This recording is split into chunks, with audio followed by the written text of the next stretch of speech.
And here we go. 5, 4, 3, 2, 1, go.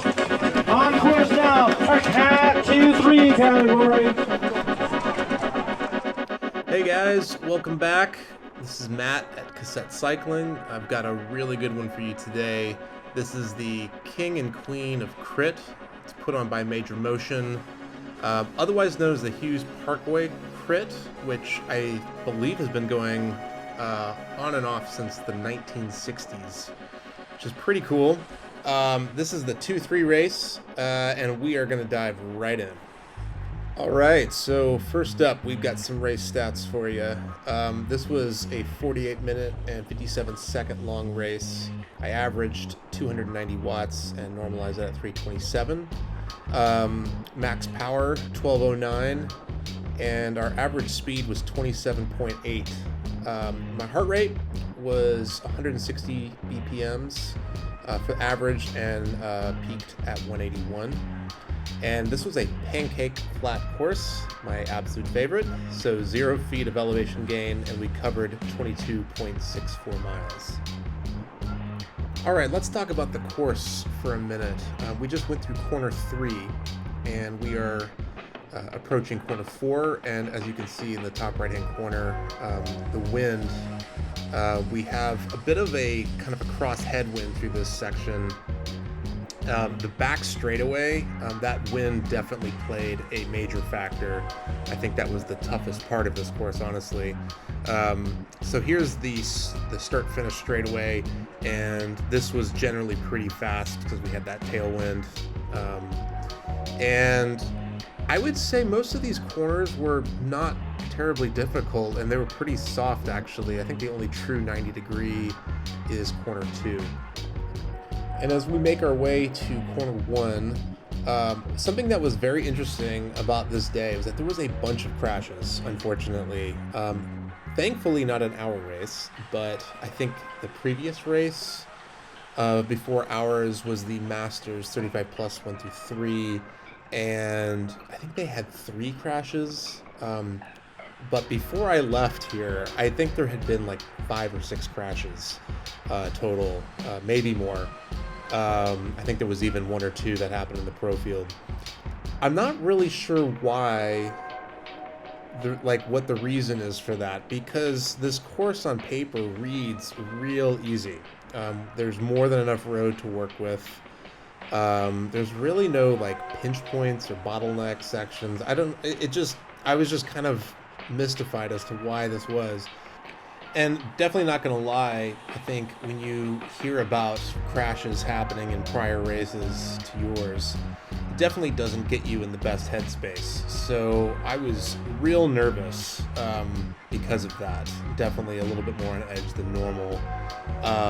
Otherwise, I think I was actually just really stoked to do this 2-3 race. I have actually never raced a 2-3 race before. I think I had mentioned in my previous video that I catted up to Cat 3 at the end of last season with a few races ago. So I did a few P1 2-3s, but no 2-3 races. So this was my first 2-3 race.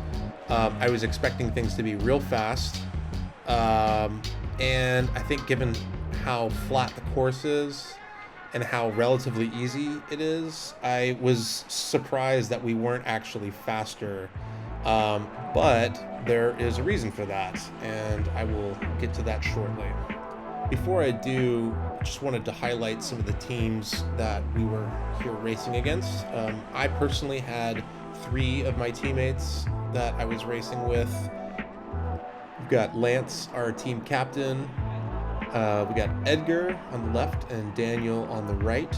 And as for the competition, I'm sure you'll recognize Jack and Eli from Bros Ride Bikes. We've got another Jack on the right there from Big Orange, and Big Orange had 4 guys out today, including Sebastian and the Patton brothers, Will and Ben. And then we had Noah from Los Angeles Bicycle Academy as well. One of the things I love about being involved in the racing scene, or the racing community if you want to call it that, is that all of these guys I just highlighted, I was racing against last year. And it's really cool to see everybody kind of shoot up the ranks. We're all kind of going at our own pace, some faster than others. Like, for example, I think the Bros Ride Bikes guys, Jack and Eli, I think they started off as Cat 4s at the beginning of last season, and they finished as Cat 2s. But I think everybody is progressing, getting stronger, faster, smarter, and it's just really cool to be part of a community and a scene where it's just so tangible to kind of see all of the hard work put in by everybody. So my job today, as far as my role with my team is concerned, is I was going to be sticking by Lance, and the plan was to get him primed for the sprint, basically to kind of hover, stay close, wait for opportunities to move up together, and to get him to the sprint in good position. But if you've seen videos like this before and you are familiar with bike racing, you will know that 9 times out of 10, the race does not go according to plan. So you got to be malleable and make adjustments on the fly and just be quick on your feet. So as I mentioned earlier, I was fully expecting this race to be much faster than it actually was. Someone had told me a while ago that 2-3 races are interesting because you have a lot of really fast, competent riders with plenty of experience. You have a lot of break attempts, a lot of breaks that go, and almost all of which are brought back. Because you have these guys that are strong enough to maybe hold the brake for a little bit, but not necessarily strong enough to hold it all the way to the end. So you have a brake that goes, then you have the field get motivated. It'll go single file or 2x2 super fast. The brake gets caught, and then things slow up and they fan out and get reshuffled. This is essentially what we dealt with through the entirety of this race. So it was just rinse and repeat. Let me give you guys an example of what I'm talking about. Right here, you can see it's super wide and fanned out, and it'll start to funnel down for the corner, but we're still going really slow. And there was times coming through this corner where we'd be 28, 29, maybe 30 miles an hour.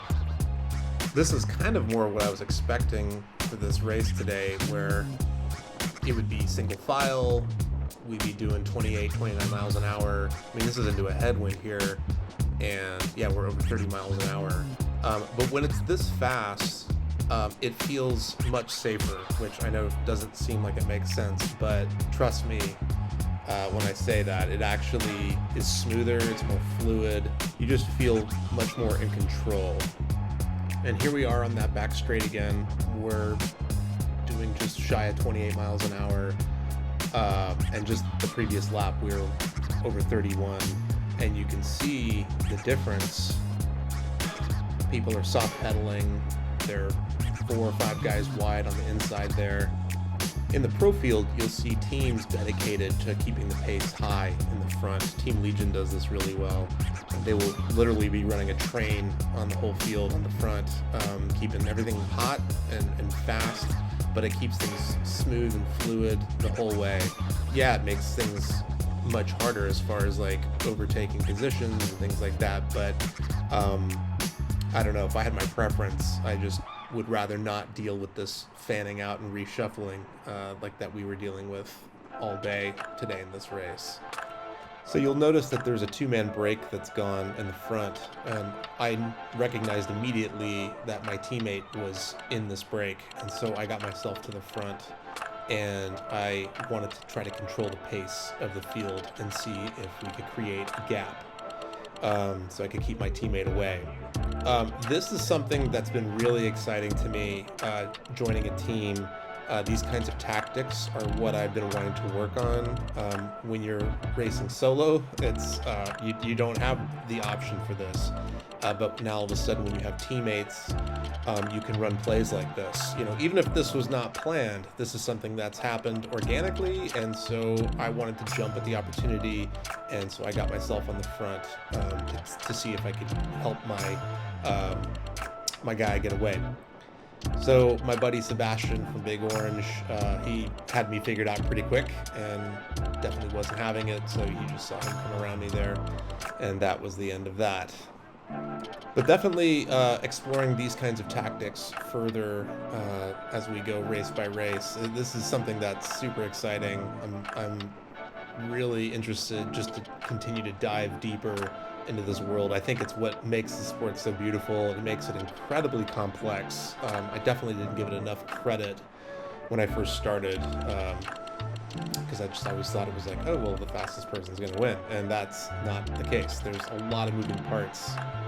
So here's another example of things slowing down and the field fanning out, people soft pedaling.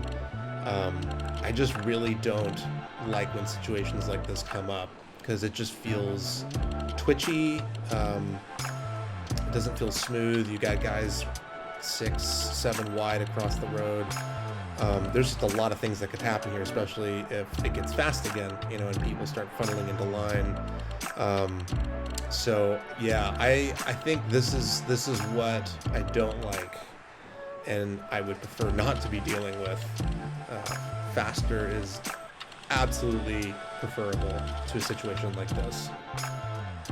So as the race progresses, one of my goals was to stay close by Lance, especially as we get deeper into the race.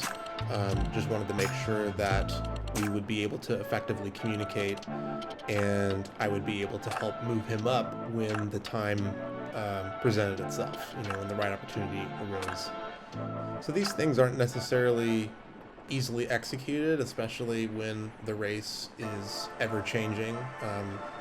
Like I said earlier, things usually don't go according to plan, but I do think it's worth having goals like this set up going into a race. It really helps kind of like organize in your head, at least for me, kind of like organize my race and give me like a game plan to kind of stick to. So I just moved forward like maybe a half a lap, and I've still got Lance in my field of view. He's a couple wheels up. This is still like a really manageable situation. So this is kind of like where I'm wanting to be from here until a few laps to go. So just moving forward in the race a little bit, I have been working on closing gaps, following wheels, occupying space. This has been something that has been a work in progress. I did not do a very good job of this last year and ended up wasting a lot of energy in races as a result of it. But it's something that I've been very cognizant of this year and trying to fix. It basically is just micro calculations and immediately judging the scenarios that you're in and the spaces that open up and just making that judgment call to fill it. We're talking milliseconds, This is something that I don't think can be taught, but definitely learned, and you can watch people that are really good at this do this and learn from them. My teammate Lance is someone I know that does this very well, and I remember seeing him do this constantly in races last year, and the amount of energy that you save when you fill up those spaces and you follow those wheels versus letting yourself dangle out in the wind. It's pretty monumental, and it adds up over the course of a race for sure. So we have about a lap and a half to go. I'm gonna let it play out from here. Oh yeah, this guy almost bumped my bars. This is the part of the race that I feel is something that I have really struggled with in bike racing over 3 seasons. It's the trickiest. It's like everyone is vying for position. The energy is high. It gets really twitchy. There's a lot of erratic movements, a lot of unpredictability. You also have to have that awareness of who's around you, what wheels are good wheels to follow, what wheels aren't. And it's just having that overall race awareness. This is where racecraft comes into play. And yeah, it's all about positioning. It's just making sure that you are setting yourself up for the best possible result. So you can see Jack from Bros Ride Bikes off to my right here. So he actually got fourth in this race. So you can see, he avoided that mess that nearly happened in front of me, and he's up in great position now. Sometimes this is just the luck of the draw. You pick a lane and you think it's the right one, and then it ends up not being the right one. Something else is faster, someone else is faster, some move is made, and you're not behind it, And this is, I think this is why winning a bike race is very difficult, and there are people that make it look much easier than it actually is. But I think trying to connect the dots, in a situation like this, like the last couple laps, trying to line it all up and nail, a podium or a top 5 or whatever. I think this is what we're all after, and it's what keeps us coming back. And, you can see the front of the race is right there, but positioning for the sprint here, it looks like with 2 turns to go, that was the place to be, 3-4 wheels back, because as you can see here, I'm obviously too far back, and I'm just sprinting for 20th place or whatever. I think I got 21st out of 42 guys. So this all said, this was easily the strongest race of the season for me. I felt great throughout it. Felt in control tactically. I think it was the most sound race I've run all year, and it definitely has me the most hype for the races on the calendar coming up.